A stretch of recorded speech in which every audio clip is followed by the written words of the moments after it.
جب حضور اکرم صلی اللہ علیہ وسلم کو ہجرت کی رات جب قتل کرنے کا پلان کیا گیا تو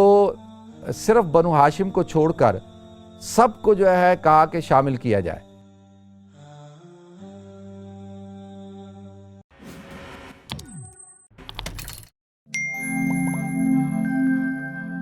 الحمدللہ رب العالمین والعاقبۃ للمتقین والصلاۃ والسلام علی اشرف الانبیاء والمرسلین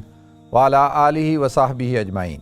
اما بعد فاعوذ باللہ السمیع العلیم من الشیطان الرجیم، بسم اللہ الرحمن الرحیم۔ ان اللہ وملائکتہ یصلون علی النبی یا ایھا الذین آمنوا صلوا علیہ وسلموا تسلیما۔ اللہم صلی علی محمد وعلی آل محمد کما صلیت علی ابراہیم وعلی آل ابراہیم انک حمید مجید۔ اللہم بارک علی محمد وعلی آل محمد کما بارکت علی ابراہیم وعلی آل ابراہیم انک حمید مجید۔ رب اشرح لی صدری ویسر لی امری واحلل عقدۃ من لسانی یفقہوا قولی۔ محترم ناظرین کرام، بزرگان دین اور میری عزیز ماؤں، بہنوں، بھائیوں، السلام علیکم ورحمۃ اللہ وبرکاتہ۔ ناظرین، ہم نے حضور اکرم صلی اللہ علیہ وسلم کی سیرت پر، آپ کی جو زندگی ہے اس کے اوپر اس سلسلے کو شروع کیا ہے۔ کل میں نے آپ حضرات کے سامنے بیان کیا تھا کہ اللہ کے رسول صلی اللہ علیہ وسلم نے ارشاد فرمایا کہ اللہ تعالیٰ نے حضرت ابراہیم علیہ السلام کی اولاد میں سے حضرت اسماعیل علیہ السلام کو منتخب کیا، اور حضرت اسماعیل علیہ السلام کی اولاد میں سے کنانہ کو، اور کنانہ کی اولاد میں سے قریش کو، اور قریش میں سے بنو ہاشم کو، اور بنو ہاشم میں اللہ تعالیٰ نے مجھے منتخب کیا۔ دوسری حدیث کے اندر اللہ کے رسول صلی اللہ علیہ وسلم نے ارشاد فرمایا کہ اللہ تعالیٰ نے جب پوری کائنات کو تخلیق کیا، تمام مخلوقات کو تخلیق کیا، تو ان میں سب سے افضل جو تخلیق تھی انسانوں کی، اللہ رب العزت نے ان تمام انسانوں میں انبیاء کو منتخب کیا، اور انبیاء میں سب سے زیادہ جو مقرب اور محبوب شخصیت اللہ رب العزت نے بنائی وہ حضور اکرم صلی اللہ علیہ وسلم کو۔ تو لہذا آپ پوری کی پوری جو اللہ کی مخلوق ہے، کریشن ہے، انسانوں میں بلکہ تمام کے تمام عالمین میں اللہ رب العزت نے حضور اکرم صلی اللہ علیہ وسلم کو ایک خاص مقام عطا فرمایا، جس کو قرآن پاک میں اللہ رب العزت نے ارشاد فرمایا وَرَفَعْنَا لَكَ ذِكْرَكَ، اے نبی ہم نے آپ کے ذکر کو بلند کر دیا۔ اور اس کے ساتھ ساتھ کیا ارشاد فرمایا وَمَا أَرْسَلْنَاكَ إِلَّا رَحْمَةً لِّلْعَالَمِينَ، کہ اے نبی ہم نے آپ کو تمام عالمین کے لیے رحمت بنا کر مبعوث کیا۔ پھر ارشاد فرمایا وَمَا أَرْسَلْنَاكَ إِلَّا كَافَّةً لِّلنَّاسِ بَشِيرًا وَنَذِيرًا، کہ ہم نے تمام کی تمام انسانیت کے لیے آپ کو بشیر اور نذیر بنا کر، بشیر اس کو جو خوشخبری دینے والا ہو، اور نذیر اس کو جو ڈرانے والا ہو۔ تو ناظرین، حضور اکرم صلی اللہ علیہ وسلم کی بائیوگرافی کے حوالے سے جو گفتگو ہوتی ہے، تو میں چاہتا ہوں کہ آپ حضرات کو عرب کے جو حالات ہیں ان سے بھی آئیڈیا ہو کہ عرب کے کیا حالات تھے، کیونکہ جب تک اگر آپ سرزمین عرب کو اور حجاز مقدسہ کو، یعنی اصل نام تو حجاز مقدسہ تھا یا سرزمین حجاز، اس کو جب تک آپ نہیں سمجھیں گے، اس کے محل وقوع کو نہیں سمجھیں گے، وہاں کے حالات کو نہیں سمجھیں گے، وہاں کی قوموں کو آپ نہیں پہچانیں گے، تو اس وقت تک آپ کے سامنے پوری حضور اکرم صلی اللہ علیہ وسلم کی زندگی ہے اس کا احاطہ کرنا مشکل ہوگا۔ تو لہذا جیسا کہ میں نے کل عرض کیا تھا کہ اللہ رب العزت نے حضرت ابراہیم علیہ السلام کو حکم دیا کہ آپ اپنی اہلیہ حضرت ہاجرہ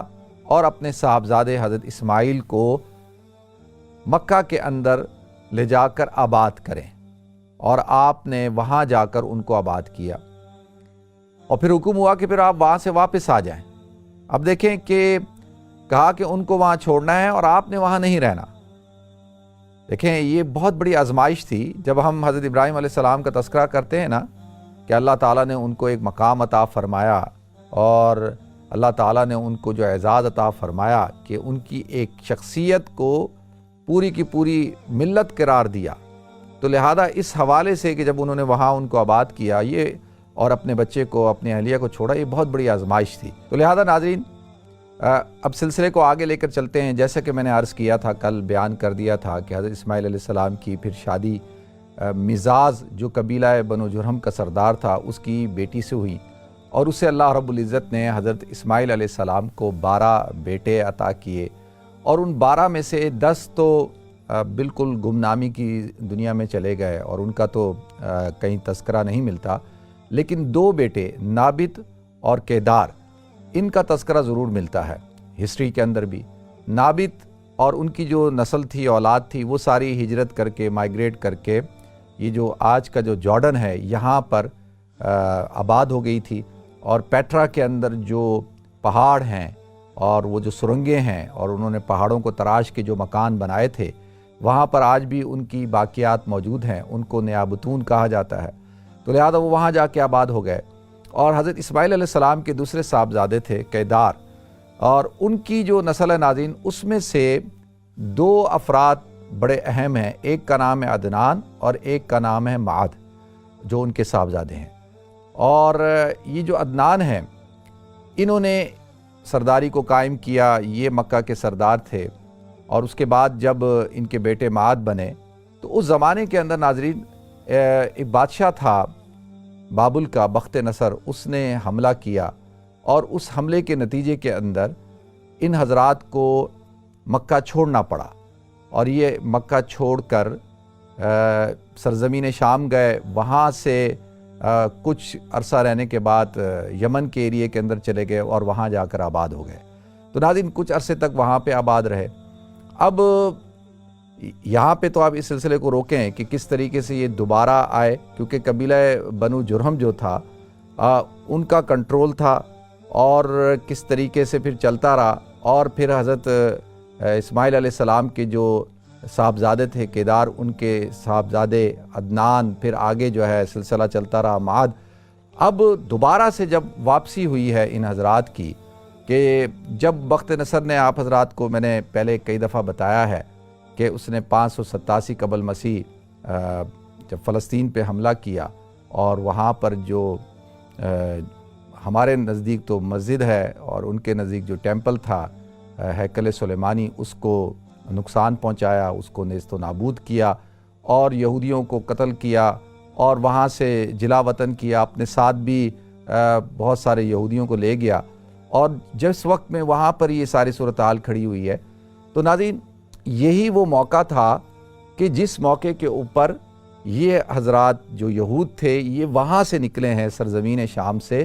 اور نکل کر یمن میں آ کے آباد ہوئے، اور وہاں سے ہوتے ہوتے مدینہ منورہ میں آ کر آباد ہوئے۔ اور مدینہ منورہ میں جو بنو نذیر اور بنو قریظہ اور بنو قینقاع، یہ 3 بڑے قبیلے تھے، اسی طریقے سے خیبر کے ایریے میں بھی آ کر یہ حضرات آباد ہوئے وہاں پر۔ تو اس طریقے سے ہمیں یہ جو مدینہ منورہ ہے اس کے جو سراؤنڈنگ میں جو یہود قبائل ملتے ہیں، یہ ان کی جو ہسٹری ہے وہ وہاں سے ہے کہ جو بخت نصر نے ان کو وہاں سے نکالا تھا، تو جلا وطنی کرتے ہوئے یہ حضرات یہاں تک پہنچے۔ یہ تو میں نے تھوڑا سا آپ حضرات کو اس لیے بیان کیا تاکہ آپ حضرات کے علم میں ہو کہ کس طریقے سے یہود یہاں سرزمین حجاز میں آ کر آباد ہوئے۔ یمن میں تو تھے ہی۔ اچھا، جیسے میں عرض کر رہا تھا کہ یمن کے اندر پھر وہ جو عدنان کے صاحبزادے تھے معد، وہ وہاں جا کر آباد ہوئے۔ تو یمن کے اندر ایک بادشاہ تھا، اور اس کا لقب تھا مکرب۔ اس نے جو ہے ناظرین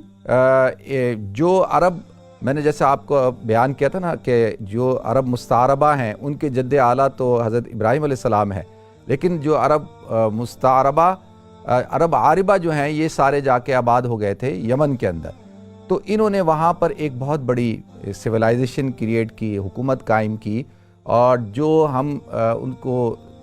قرآن کے اندر بھی جس کا تذکرہ ملتا ہے کہ جو سبا، وہ ملکہ سبا تو اس علاقے کی ملکہ تھی نا، لیکن وہ جو علاقہ تھا اس علاقے کے اندر جو حکومت قائم کی تھی انہوں نے قائم کی، اور انہی کی نسل میں سے یہ جو ابرہہ تھا، اس نے پھر حملہ کیا بیت اللہ کے اوپر۔ یہ سورہ فیل کے اندر اس کا واقعہ پورا موجود ہے۔ تو لہذا ناظرین اب جب یہود کو جب وہاں سے نکالا تو یہود یہاں پہ بھی آ کے آباد ہوئے تھے، یمن کے اندر بھی۔ تو یمن کے اندر ایک جو بادشاہ تھا کرسچن بادشاہ تھا، یعنی نہیں یہودی بنی اسرائیل کی نسل کا ایک بادشاہ تھا ذو نواس۔ اس نے کیا کیا کہ پھر اس نے کرسچنوں کے اوپر، عیسائیوں کے اوپر جو ہے وہ حملے شروع کیے اور ان کو وہاں سے جلا وطن کیا۔ تو یہ اس طرح سے یمن سے یہ نکلے اور یہ جو شام کے علاقے، جو ارد گرد کے علاقے تھے، وہاں آپ پر جا کر آباد ہوئے۔ جو حضور اکرم صلی اللہ علیہ وسلم کے زمانے میں جب غزوہ موطا ہوا ہے اور جنگ یرموک ہوئی ہے، تو یہ ساری جو رومیوں کے ساتھ ہوئی، تو اصل میں تو وہ رومی تو روم کے رہنے والے تھے، لیکن جو کرسچن تھے وہ جو وہاں رہتے تھے، جو رومیوں کے زیر تابع تھے، وہ یہاں سے نکلے تھے، جو ذو نواس نے ان کو وہاں سے نکالا تھا۔ تو لہذا ناظرین، اس طریقے سے یہ جو سرزمین حجاز ہے، وہاں کے جو سراؤنڈنگ ایریا تھے، یعنی شام کا اور اس کے جو قریب کے جو ایریے تھے، وہاں پر آ کے کرسچن اس طرح سے وہاں آ کر آباد ہوئے۔